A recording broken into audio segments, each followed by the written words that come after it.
Alléluia, alléluia. Béni sois-tu, Seigneur Jésus, toi qui es assis sur le trône, toi qui règnes, toi qui sièges d'éternité en éternité, de siècle en siècle. Je viens rendre grâce encore à Dieu pour le privilège qu'il me donne, frère en Christ, de pouvoir encore faire ce direct. Bien-aimé, toi qui es connecté à cette page, que le Seigneur te comble de grâce, qu'il te comble de bénédiction, que le Seigneur soit davantage, oh, le refuge sur lequel tu t'appuies. C'est une grâce pour moi de pouvoir encore faire cette vidéo. Et je crois que par l'écho de ma voix, quelqu'un cet après-midi sera béni. Quelqu'un cet après-midi sera encouragé. Quelqu'un cet après-midi sera fortifié. Parce que la Bible nous dit que la pluie ne peut pas tomber et retourner à Dieu sans avoir arrosé et fertilisé le sol. De même pour sa parole, elle ne peut pas sortir et retourner à lui sans avoir accompli le but pour lequel elle est sortie. Donc la parole qui sera relâchée cet après-midi, c'est une parole de foi. Et pendant que tu dois écouter ceci et que tu dois te connecter à ce message, je crois que quelque chose de puissant et de merveilleux doit se produire dans ta vie. Bien-aimé, et frère en Christ dans le Seigneur, le désir de mon cœur, c'est que tu partages ceci. Partage ce message dans des groupes. Afin que un bien-aimé, un frère en Christ, une sœur soit édifié. Alléluia. C'est toujours un privilège pour moi de pouvoir passer un moment si glorieux avec toi. Mais avant que nous n'entrons dans le vif sujet de ce soir, ou dans le terme de ce soir, je voudrais d'abord prier pour recommander ce moment entre les mains du Seigneur, afin que je diminue et que lui puisse croître, afin qu'il dispose ton cœur à recevoir ce qui sera dit maintenant, et que le Seigneur également ouvre ton entendement pour la compréhension de ce qui sera dit maintenant. Alléluia. Donc, ne te lasse pas de partager ceci. Ne te lasse pas de partager dans tous les groupes. Car ce message n'est pas un message pour 50 personnes, ni pour 100 personnes, ni pour 300 personnes. Mais je veux voir au moins une vue de 1500 vues. Alléluia. Et que le Seigneur bénisse également mon fils depuis la France, Alino. Que Dieu te bénisse, toi qui es toujours connecté. Alors, partage ceci. Et si tu es béni, ne te lasse pas de me donner des cœurs. Alléluia. De me donner les cœurs pour démontrer que tu es béni par ce message. Amen. Partage ceci et Dieu te bénira. Nous allons prier. Seigneur notre Père, notre Dieu. Toi qui es infiniment grand, toi qui es infiniment bon. Toi qui es le Dieu créateur du ciel et de la terre. Je viens en ce moment, oh Dieu, te bénir pour ma vie. Et pour la vie, Seigneur, de tous ces frères et de ces sœurs qui me regardent de par le monde entier, et même de ceux qui recevront cette vidéo. Père, je prie afin que tu mettes tes paroles dans ma bouche, afin que cette parole puisse faire du bien à une femme, puisse faire du bien à un homme. Je prie afin que ton esprit m'inonde en ce moment, oh Dieu, afin que rien de ce qui sera dit maintenant ne soit une œuvre de la chair, ni une pensée humaine, mais que ça soit ton esprit qui nous enseigne. C'est pour cela que je soumets ce message à l'autorité du Saint-Esprit. Et je prie enfin que tu rencontres, Père, ces hommes et ces femmes, oh Yahweh, qui entreront en possession de ce message. Que la gloire et l'honneur te soient rendus. Au nom puissant de Jésus-Christ, nous avons prié. Amen. Alors, bien-aimés, le thème de mon message, c'est les inquiétudes limitent la foi. Nous allons parler des inquiétudes, nous allons parler également de la foi. Alléluia. Donc le thème, c'est les inquiétudes libèrent la foi. Pourquoi j'aimerais parler des inquiétudes? Parce que je me suis rendu compte aujourd'hui que la parole de Dieu est vraie. Et que Dieu n'est pas un homme pour mentir, ni un fils d'homme pour se repentir, car ce qu'il dit, il accomplit. Dieu est celui qui remplit toujours sa part de contrat. Et alors, frères et sœurs, nous sommes beaucoup inquiets Et parfois, nos inquiétudes viennent même étouffer la promesse de Dieu dans nos vies. Parfois, nos inquiétudes viennent étouffer le plan de Dieu dans nos vies. Parfois, nos inquiétudes, bien-aimés, viennent empêcher notre foi de se manifester. Et en écoutant ce message, tu comprendras que les inquiétudes ne t'aideront en rien. Au plutôt au contraire, les inquiétudes t'enfoncent. Les inquiétudes t'amènent à douter et empêchent la main de Dieu de pouvoir agir dans ta vie. Pourquoi? Parce qu'un homme inquiet est un homme qui doute. Et la Bible dit que celui qui demande quelque chose à Dieu en doutant, qui ne s'imagine pas qu'il recevra quelque chose de Dieu. C'est pour cela que j'aimerais te dire que l'inquiétude tue la foi. Et depuis que tu es inquiet, qu'est-ce que cela a changé dans ta vie? Tu n'as pas compris que tu n'es pas sur la terre au hasard, que c'est le Seigneur qui t'a envoyé et qu'il a une destinée accomplie avec toi et que tes inquiétudes ne peuvent ni changer la couleur de ta chevelure, tes inquiétudes ne peuvent pas augmenter une coudée à la durée de ta vie. Écoute-moi bien-aimé, tu dois faire confiance à Dieu et lui il agira. Amen. Tu dois faire confiance à Dieu et plus il s'élèvera. Toi qui es malade, depuis que tu es inquiet, est-ce que ça a changé le statut de ta santé? Toi dont les enfants te donnent beaucoup de peine, toi dont tu es en chômage, toi qui n'as pas du travail, toi qui n'as pas de papiers, toi qui n'es pas marié, toi qui ta vie tourne sur plaque depuis que tu es inquiet, qu'est-ce que cela a changé? Ne comprends-tu pas que les inquiétudes au contraire tuent ta vie? Les inquiétudes limitent la promesse de Dieu dans ta vie. Bien-aimé, écoute-moi bien. Je viens te parler ce matin. Et pendant que tu écoutes cet après-midi ce message, je déclare dans le nom de Jésus que les inquiétudes te quittent au nom puissant de Jésus-Christ de Nazareth. Tes inquiétudes ne changeront rien. Mais frères et sœurs, le Seigneur est disposé. Le Seigneur est prêt à te faire du bien. C'est pour cela que, allons lire rapidement dans le livre de Philippiens chapitre 4 au verset 6. Qu'est-ce que la Bible nous dit dans Philippiens chapitre 4 au verset... Philippiens chapitre 4, oh my God. Que le Seigneur nous vienne vraiment en aide par rapport à sa parole. Philippiens chapitre 4 à partir du verset 6. La Bible déclare: ne vous inquiétez de rien. Ne vous inquiétez de rien. Mais en toutes choses, faites connaître vos besoins à Dieu par des prières, des supplications avec des actions de grâce. Ne vous inquiétez de rien. C'est ce que l'apôtre Paul écrit aux Philippiens. Il dit: ne vous inquiétez de rien. Mais en toutes choses, faites connaître vos besoins à Dieu. Parce qu'il savait que tes inquiétudes ne peuvent rien changer, ne peuvent rien augmenter sur ce que Dieu a dit par rapport à ta vie. Il dit: ne vous inquiétez de rien, mais faites connaître tous vos besoins. En réalité, depuis que tu t'inquiètes, qu'est-ce qui a changé? Et le Seigneur est en train de nous révéler ici que nous devions lui faire part de tous nos besoins. C'est-à-dire qu'il n'y a pas quelque chose qu'on doit demander à Dieu et d'autres qu'on ne doit pas demander. Peu importe la nature de ton problème, le Seigneur est disposé à pouvoir accorder le désir de ton cœur. C'est pour ça qu'il dit: ne t'inquiétez de rien, ne vous inquiétez de rien, mais faites connaître tous vos besoins. Quel est ton besoin?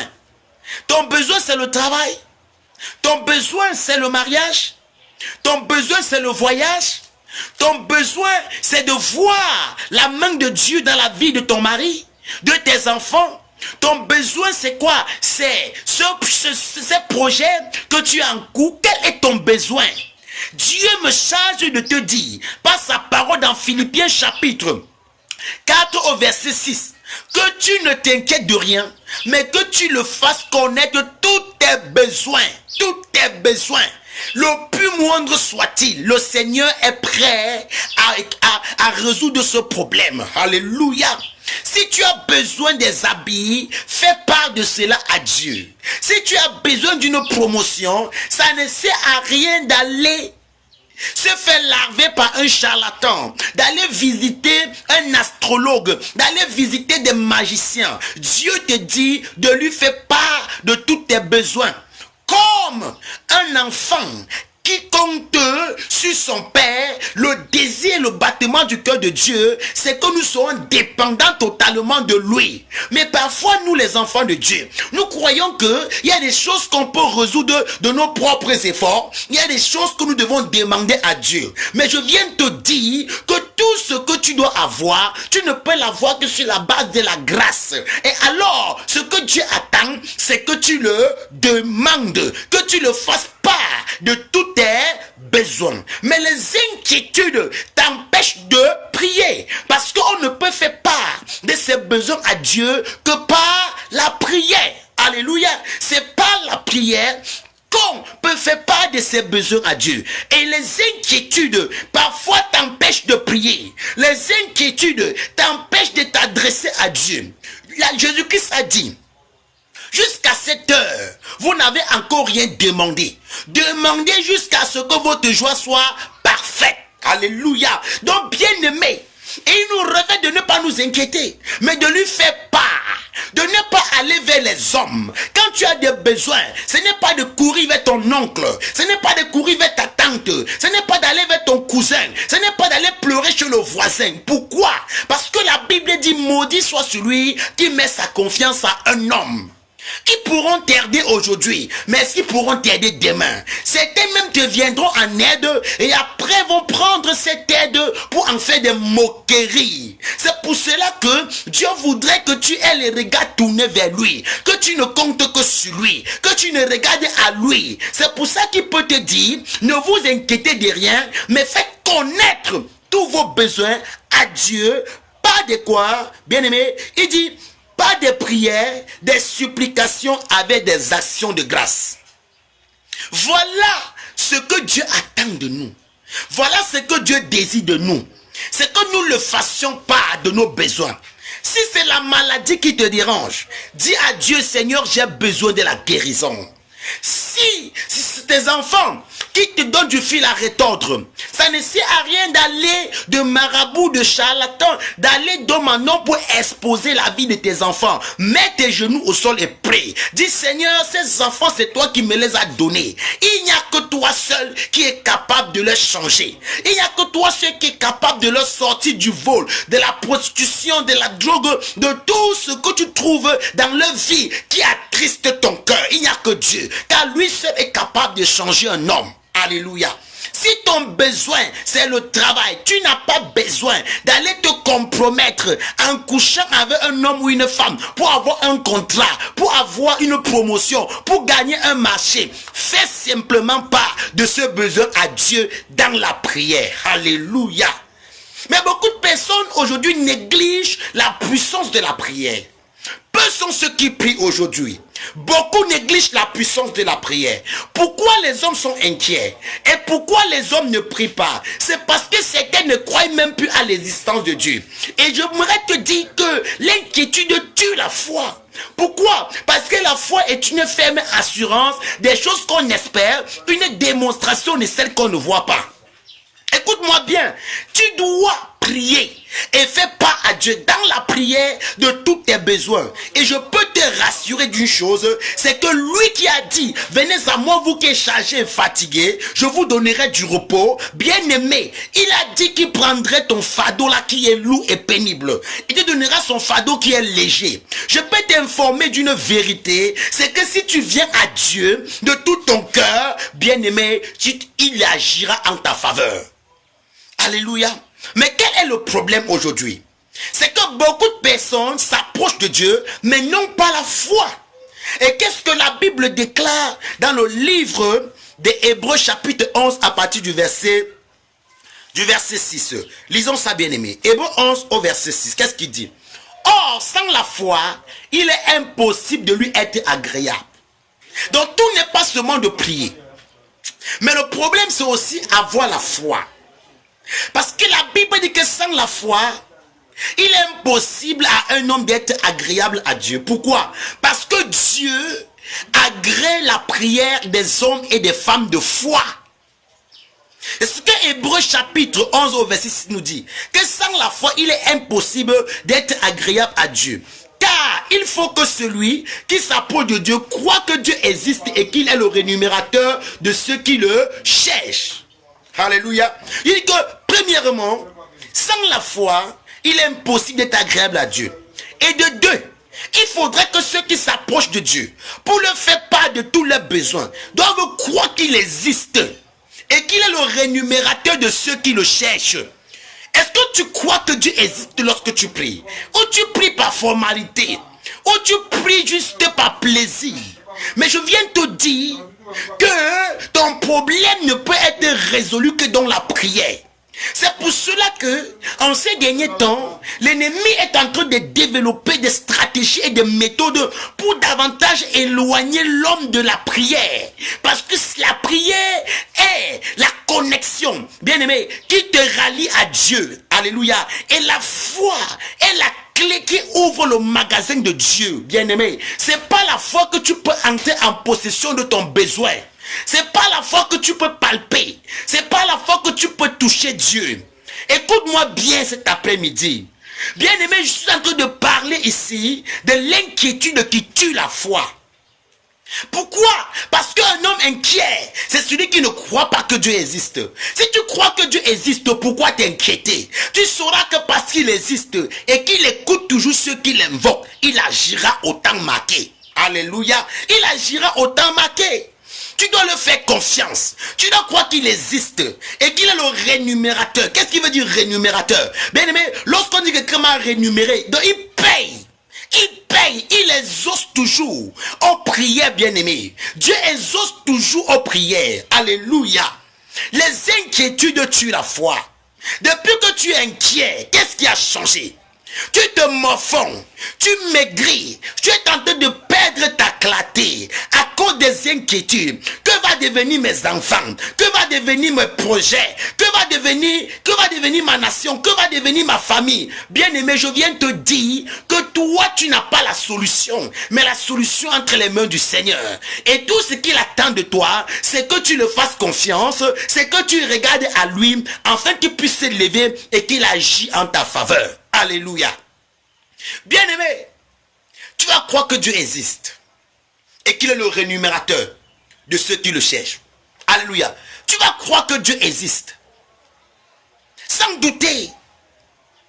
Ne pas regarder aux circonstances. Alléluia. Partagez, bien aimé. Partage ce message afin que les enfants de Dieu soient éclairés. Alléluia. Afin que l'inquiétude qui t'empêche de prier, l'inquiétude qui t'empêche de jeûner, l'inquiétude qui t'empêche de manifester ta foi, puisse tomber après ce message au nom puissant de Jésus-Christ de Nazareth. Et je crois que le Seigneur est tenté de toucher par ce message des hommes et des femmes qui étaient inquiets pour te faire comprendre que ta destinée est entre les mains de Dieu. Dieu dit dans sa parole, je connais des projets que j'ai formés pour toi, des projets de paix et non de malheur.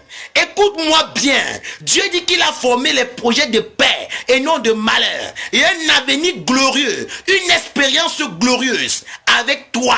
Alors ne t'inquiète pas, avance simplement, ne regarde pas aux moqueries, ne regarde pas aux railleries, ne regarde pas aux injures, bien-aimé, ne regarde pas également à ta génération. Et j'aimerais te dire quelque chose cet après-midi. Bien-aimé, ne sois pas jaloux de l'élévation et de la réussite de quelqu'un. Ne sois pas jaloux de l'épanouissement et de l'élévation de ton frère. Pourquoi? Parce que les arbres de la forêt ne produisent pas la même saison. Alléluia. Pendant que c'est la saison des mangues, bien-aimés, les pruniers ne sont pas jaloux. Pendant que c'est la saison des goyaves, laisse-moi te dire, les avocatiers ne sont pas jaloux. Ils savent que c'est leur temps et leur temps aussi viendra.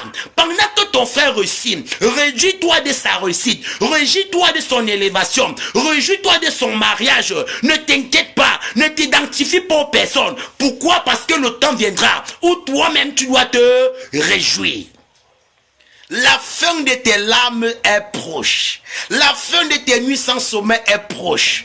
Alléluia. La fin de tes inquiétudes est proche. La fin de ce qui te tourmente là est proche. Dieu te dit simplement de lui faire confiance, de regarder à lui et de ne pas douter de ce qu'il a dit dans sa parole. Alléluia. Parce que l'apôtre Jacques dit que celui qui manque de la sagesse, qui le demande à Dieu, car il le donnera sans faire reproche, mais qui demande sans douter. Car celui qui doute est comme des flots de la mer qui est jeté de part et d'autre. Et qu'un tel homme ne s'imagine pas qu'il recevra quelque chose de Dieu. L'inquiétude tue la foi.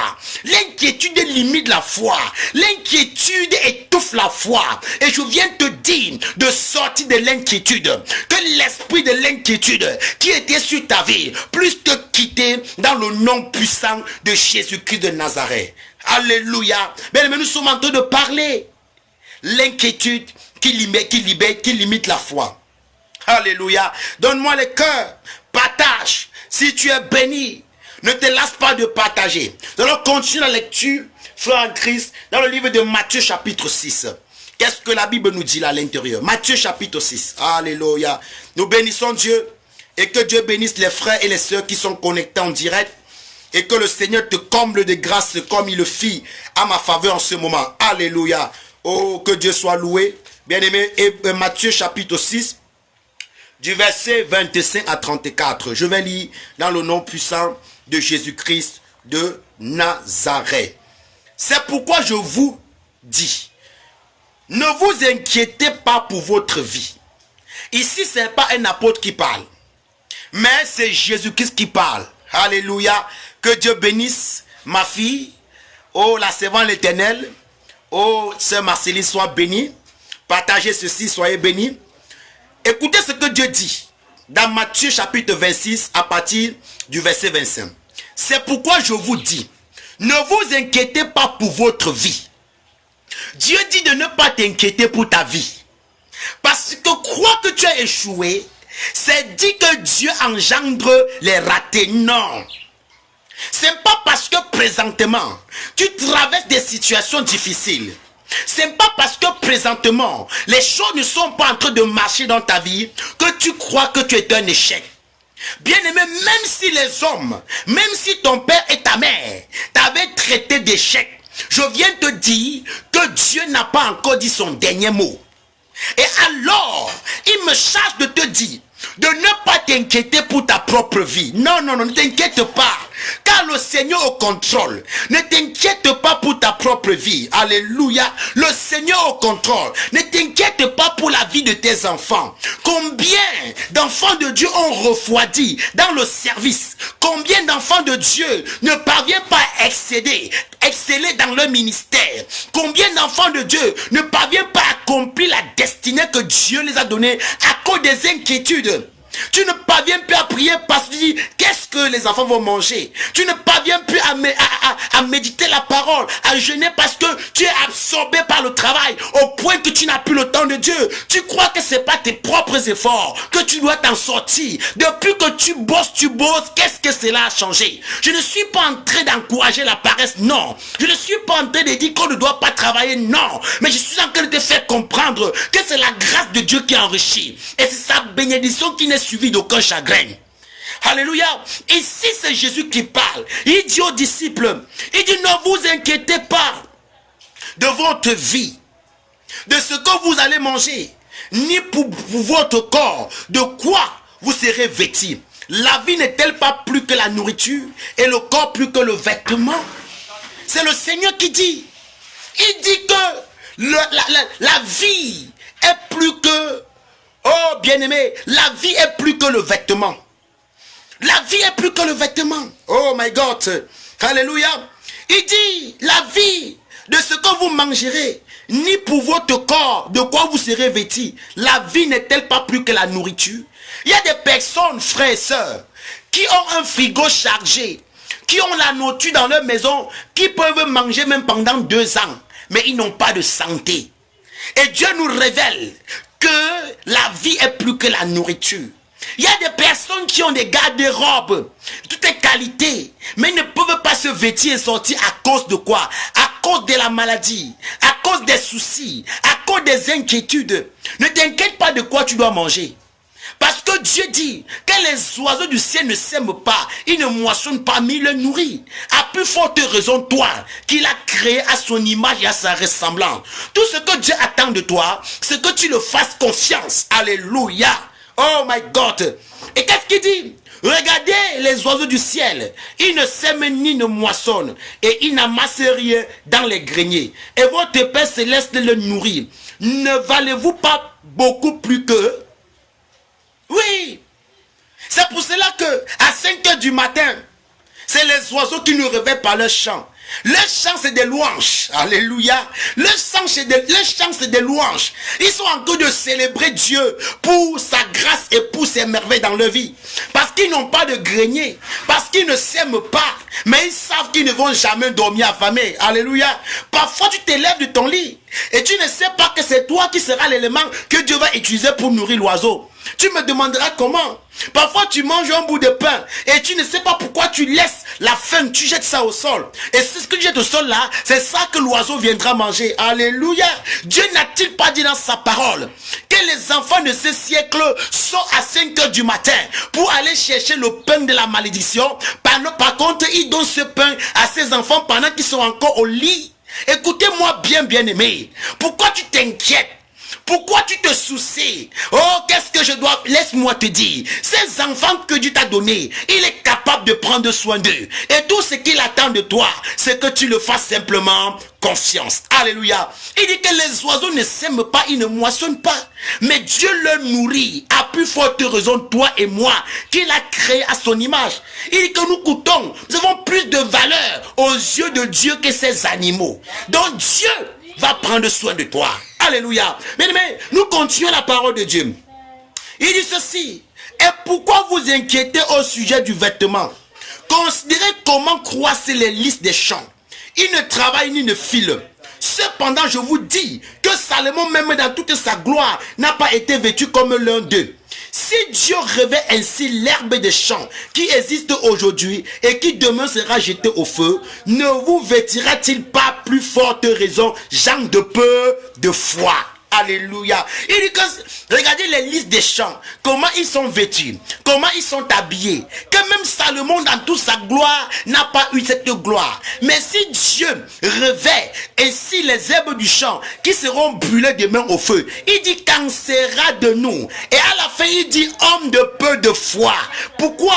Parce que la foi, bien-aimé, est l'élément déclencheur de la promesse de Dieu dans ta vie. La foi est la clé qui ouvre le magasin de Dieu. Mais les hommes ont très peu de foi. C'est le manque de foi qui t'amène à t'inquiéter par rapport à ton avenir, par rapport à l'avenir de tes enfants, par rapport à tes projets. C'est le manque de foi. Mais les hommes et des femmes de foi ne s'inquiètent pas, n'ont pas peur, parce qu'ils savent que le Dieu est au contrôle. Ils savent une seule chose, c'est que le Dieu qui servent n'est pas un Dieu qui est chaud, n'est pas un homme pour mentir, ni un fils d'homme pour se repentir. Ce qu'il dit, il accomplit. Écoute-moi bien, Dieu a dit qu'il fera des exploits avec toi.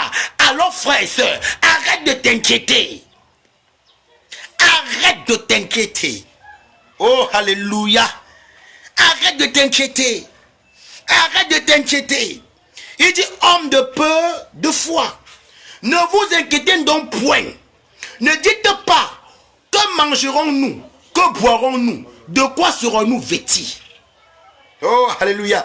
Car toutes ces choses, ce sont les païens qui leur richesse. Votre Père céleste sait ce que vous avez besoin. Il dit, ne t'inquiète pas, je vais manger quoi? Je vais m'habiller avec quoi? Il dit que Dieu connaît toutes ces choses-là. Dieu connaît. Mais c'est des païens.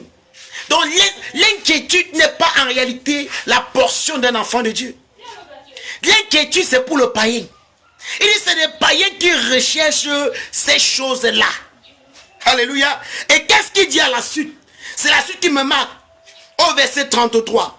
Nous sommes en Matthieu 6, verset 25 à 34. Qu'est-ce qu'il dit? Au verset 33. Oh my God. Cherchez premièrement le royaume et la justice de Dieu, et toutes choses vous seront données par-dessus tout. Alléluia. Cherchez premièrement le royaume et la justice de Dieu, et toutes choses vous seront données par-dessus tout. Alléluia. Si tu as besoin du mariage, cherche l'intérêt du royaume et sa justice. Si tu as besoin d'avoir de l'argent, cherche l'intérêt du royaume.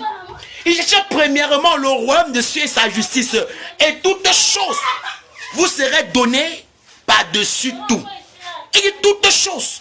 Si tu cherches les intérêts du royaume, ça veut dire que quoi? Le secret de l'élévation, c'est dans le service de Dieu. Le secret de la bénédiction, c'est dans le service de Dieu. Le secret de la protection divine, c'est dans le service de Dieu. Cherche premièrement le royaume et sa justice, et toutes choses, quel que soit ton besoin, quel que soit ce que tu désires, plus que tu travailles pour le royaume, plus que tu œuvres pour le royaume, le Seigneur te l'accordera. Alléluia. Ne t'inquiète pas. Regarde simplement à Dieu. Car la Bible dit que lorsque le peuple d'Israël sortait de l'Égypte et qu'ils sont passés au désert, ils ont été confrontés, alléluia, au serpent brûlant. Et la Bible dit que le serpent mordait le peuple et le peuple mourait. Et Dieu a dit à Moïse d'élever le serpent des reins, afin que quiconque était mordu par le serpent brûlant, regardez au serpent que Moïse avait érigé. Le venin n'avait pas de pouvoir sur cette personne. Et cela était l'image de Jésus-Christ qui serait été élevé à la croix. Quel que soit ce que tu traverses, quel que soit ce que tu vis, quel que soit ce que les hommes peuvent dire à ton sujet, quelles que soient les railleries et les moqueries, regarde simplement à Jésus sur la croix, bien-aimé. Regarde à l'œuvre qu'il a accomplie. Car à la croix, il dit tout est accompli. Cherche premièrement son royaume, sa justice, et toute chose te sera donnée par-dessus tout. La santé, les voitures, les vêtements. En débit de cela, ton frigo sera plein. Tu ne manqueras pas de quoi manger. Et ainsi, la vie éternelle. Parce que nous ne croyons pas seulement à Dieu pour posséder les choses de ce monde, mais nous croyons aussi à Dieu pour hériter la vie éternelle. Mais ces choses-là nous accompagnent. Ces choses-là nous poursuivent lorsque nous cherchons d'abord le royaume et sa justice. Alléluia. Bien-aimé, il dit ne vous inquiétez non pas du lendemain, car le lendemain aura soin de lui-même. À chaque jour suffit sa peine. Alléluia. Le lendemain prendra soin de lui-même. Parfois tu vois des enfants de Dieu qui sont tellement inquiets, au point que lorsqu'il cuisine sa nourriture pour cuisine, et qu'un frère ou un invité entre chez lui, il ne parvient pas à le servir. Parce qu'il dit non, j'ai mis que 3 boîtes de riz au feu. Non, vraiment, si je vais manger ça pour moi et ma femme, mes enfants, quand ma vie est calculée, je ne l'attendais pas. Oh frère et soeur, quand tu as une telle mentalité, tu attires sur toi la pauvreté. Tu as une telle mentalité, tu limites.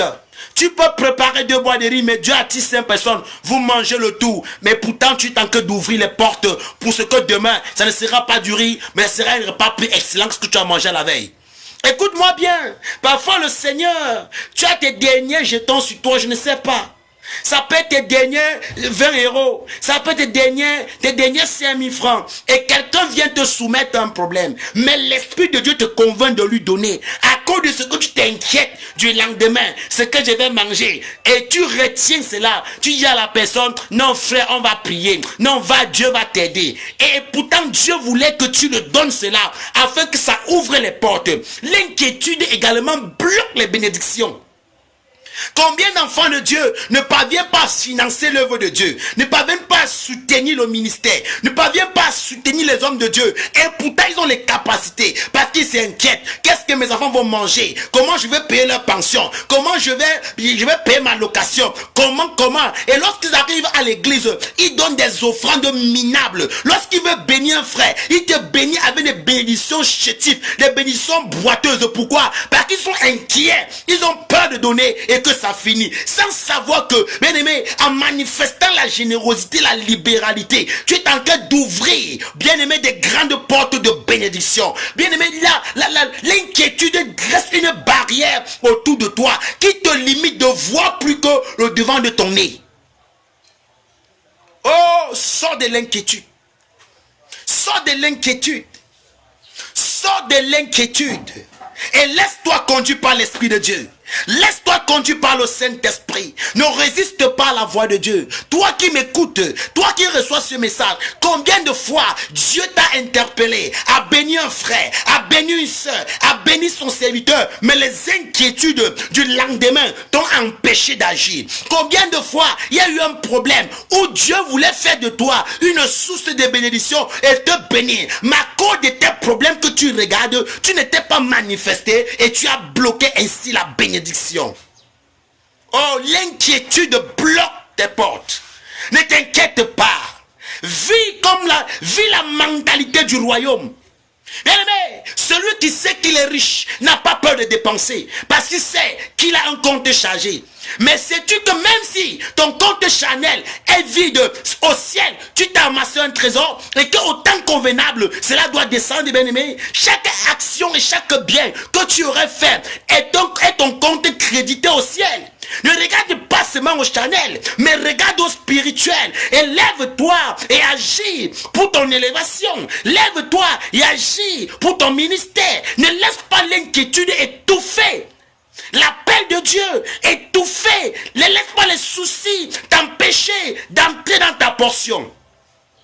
Il dit ceci, au verset 34 de Matthieu chapitre 6. Ne vous inquiétez donc pas du lendemain, car le lendemain aura soin de lui-même. À chaque jour suffit sa peine. C'est le Seigneur qui dit, à chaque jour suffit sa peine. Alléluia. Et donc il va continuer à lire la parole de Dieu dans 1 Pierre chapitre 5. 1 Pierre chapitre 5, je lis au nom puissant de Jésus. Et je crois que tu es béni. Ne te lasse pas de partager. Ne te lasse pas de me donner les cœurs. Ne lasse pas de te manifester par un message si tu es béni. Oh, si tu es béni, ne lâche pas de lâcher un message. J'attends les cœurs. Que Dieu vous bénisse. Alléluia. 1 Pierre chapitre 5 à partir du verset 6 à 7. Qu'est-ce que la Bible dit? Lisons cela. Humiliez-vous donc sur la puissante main de Dieu afin qu'il vous élève au temps convenable. Et déchargez-vous sur lui tous vos soucis, car lui-même prendra soin de vous. Alléluia. Humiliez-vous sur la puissante main de Dieu et il vous élèvera au temps convenable. Comment s'humilier? Humilie-toi dans la prière, dans l'obéissance à sa parole, en cherchant l'intérêt du royaume. Pourquoi il parle de s'humilier? Parce que c'est une activité qui demande beaucoup d'humilité. Parce que le fait que tu t'engages à suivre Dieu, tu vas rencontrer des oppositions, tu vas rencontrer des railleries, des moqueries. Mais dis, humilie-toi et puis t'élèveras au temps convenable. Pourquoi? Parce que Dieu résiste aux orgueilleux et il fait grâce aux hommes humbles. Ce que la Bible dit, il dit, déchargez-vous sur lui tous vos soucis, afin qu'il vous élève au temps convenable. Déchargez sur lui tous vos soucis. Alléluia. Le Seigneur te demande de décharger sur lui tous tes soucis. Arrête d'aller voir tel oncle, d'aller voir telle tante, d'aller voir tel ami. Oh, depuis que tu le fais, qu'est-ce qui a changé? Mais ce que tu feras, c'est d'aller décharger tes problèmes au pied de la croix. Décharger cette maladie. Décharger cette inquiétude, cette peur du lendemain. Déchargez sur lui tous vos soucis et il vous élèvera au temps convenable. Alléluia. Oh, Elkana, sa femme s'appelait Anne. On se moquait d'elle à cause de la stérilité. Et elle est allée au temple se décharger au pied de Jésus, de Dieu. Et Dieu l'a bénie avec un enfant. Alléluia. Elle était fatiguée, elle est allée se décharger. Oui. Elle est allée se décharger. Elle a dit, Seigneur, je suis fatiguée. Et dans la prière, et Dieu a agi. La femme a perdu de sang pendant 12 ans. avait dépensé tout son argent, n'avait pas de solution à sa maladie. Elle est allée se décharger sur Jésus-Christ et elle a obtenu la guérison. Écoutez-moi très bien. La Bible que déchargeons sur lui tous nos soucis. Ah oui, déchargeons sur lui tous nos soucis. Écoutez, lorsque la fille de Jairus était morte, il est allé rencontrer Jésus pour déverser ses larmes à ses pieds. Et Jésus a ressuscité sa fille. Cet homme dont son fils était épileptique, possédé, il est venu se jeter aux pieds de Jésus. Écoutez-moi bien, et Jésus a guéri son fils. Marie de Magdala, la prostituée, était fatiguée de sa vie. Elle est venue décharger sa vie de prostitution aux pieds de Jésus. Et Jésus a pris sa vie et lui a donné la tienne. Écoutez-moi très bien. Dieu te dit que tu décharges sur lui. Viens pleurer à ses pieds. Arrête d'aller vers les hommes. Arrête d'aller de pasteur en pasteur. Arrête d'aller de prophète en prophète. La solution, ce n'est pas de pleurnicher, mais d'aller dans la prière. C'est de fléchir les genoux. C'est de répandre ton cœur. Et dire, Seigneur, il n'y a que toi qui es capable de changer ma situation. Il n'y a que toi qui es capable d'ouvrir une porte et personne ne peut fermer. Il n'y a que toi qui es capable de bénir, personne ne peut maudire. Il n'y a que toi qui es capable d'élever, personne ne peut rabaisser. Ne me lâche pas, ne me laisse pas. Je viens me décharger à tes pieds. Et je peux te rassurer une seule chose, il viendra à ton secours. Et cela ne se fait pas dans un milieu quelconque, il ne se fait pas dans un milieu spécifique. Même dans ta maison, même dans ton bureau, même au volant de ta voiture. Soumets ce problème. Il dit, déchargez sur moi vos soucis. Et il vous élèvera au temps convenable. Alléluia. Bien aimés, nous allons lire le livre de Somme. Somme 37. Oh my God. Somme 37. Somme 37, bien aimé. Permettez que je le lise. Somme 37. Qu'est-ce que la Bible nous déclare? Oui. Somme 37 à partir du verset 1 à 5. Je lis. Ne t'irrite pas contre les méchants. N'envie pas ceux qui font le mal, car ils sont fauchés aussi vite que l'herbe, et ils se fleurissent comme le gazon vert. Confie-toi à l'Éternel et pratique le bien. Aie le pays pour demeure et la fidélité pour pâture. Fais de l'Éternel des délices et il donnera ce que ton cœur désire. Recommande ton sort à l'Éternel, mets en lui ta confiance et il agira. Oh, le psaume est écrit par David. Il dit de ne pas envier le méchant. De ne pas envier le méchant, car sa fin, c'est la perdition. N'envie pas ceux-là qui ont des belles voitures. N'envie pas ceux-là qui ont des belles maisons, qui ont des jolies greffes, qui s'habillent luxueusement. Et pourtant, le prix de cela, c'est leur vie. N'envie pas celui-là qui a des grosses voitures. Et pourtant, il a fallu qu'il puisse verser du sang. Il a fallu qu'il puisse tromper quelqu'un. Ne l'envie pas. N'envie pas ces méchants. N'envie pas ces politiciens. N'envie pas ces stars qui ont vendu leur âme au diable pour la célébrité. Non, ne les envie pas. Mais la Bible dit, recommande ton sort à l'Éternel. Faire de l'Éternel des délices. Il donnera ce que ton cœur désire. Recommande-lui ton sort et il agira. Le psaume 31 nous le dit. Le psaume 37, autant pour moi, nous le dit. Fais de l'Éternel tes délices. Recommande-lui ton sort et il agira. Oui, arrête de t'inquiéter. La Bible dit que qui passe ses inquiétudes peut augmenter une coudée à sa vie.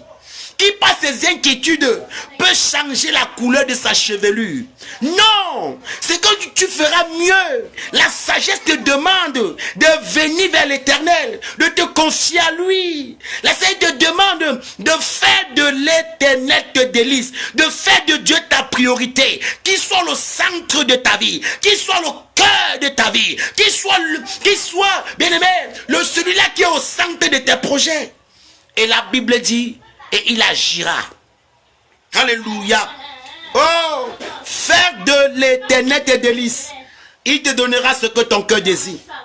Recommande ton sort à l'Éternel, mets en lui ta confiance et il agira. Et il agira, bien-aimé. Il agira en ta faveur. Il agira pour te faire du bien, ma soeur. Il agira pour te faire du bien, mon frère. Si tu te confies à l'Éternel, arrête de t'inquiéter. Regarde à Dieu. Crois en sa parole. Crois en ses promesses. Ne doute pas. Ne regarde pas ce que tu vis. Ne regarde pas ce que les hommes disent autour de toi. Ne regarde pas ce que tu traverses. Non. Mais regarde, frères et sœurs, à ce que la parole de Dieu a dit. Fais des délices. Confie-le ton sort. Et il agira. Et il agira certainement. Alléluia. Oh my God. Si nous continuons à prendre le psaume 55. Oui, 55 à partir du verset 23. Qu'est-ce qu'il dit? Remets ton sort à l'Éternel, il te soutiendra. Il ne laissera jamais sans chanceler le juste. Remets ton sort à l'Éternel et il te soutiendra. Il ne laissera jamais chanceler, trébucher, tomber le juste. Alléluia. Quelle promesse. Quelle promesse merveilleuse. Et si ce n'est pas un homme qui dit, mais c'est le Seigneur qui le dit. Alléluia. Il ne te permettra jamais de chanceler. Recommande-lui ton sort. Recommande-lui tes enfants. Recommande-lui ton mari. Recommande-lui tes activités. Recommande-lui ta maison, ton ministère. Recommande-lui tes projets. Et il s'élèvera. Et il agira. Et il agira à ta faveur. Oh bien-aimé, recommande-lui cela. Recommande cela à l'Éternel. Et puis il agira à ta faveur. Alléluia. Alléluia. Nous bénissons sa parole. Nous bénissons ce message qui a en train de faire tomber les écailles de tes yeux, qui vient te reconforter, qui vient te fortifier, qui vient te relever, qui vient t'amener à une autre dimension. Mais avait renversé, oh, le plan de Dieu. Mais après ce message, tu en as ta destinée. Au nom puissant de Jésus-Christ de Nazareth. Nous allons continuer, bien-aimé, avec 1 Timothée. Oh, 1 Timothée. Alléluia. Oh, la parole. Écoute-moi très bien. Bien-aimé, si tu es béni davantage, tu peux également trouver ces messages, plusieurs messages sur mon compte YouTube, Don de Dieu TV. Tout s'écrit en lettres majuscules. D-O-N, tout est collé. Le 2, ce n'est pas D-E, mais c'est le 2 en lettres. Don de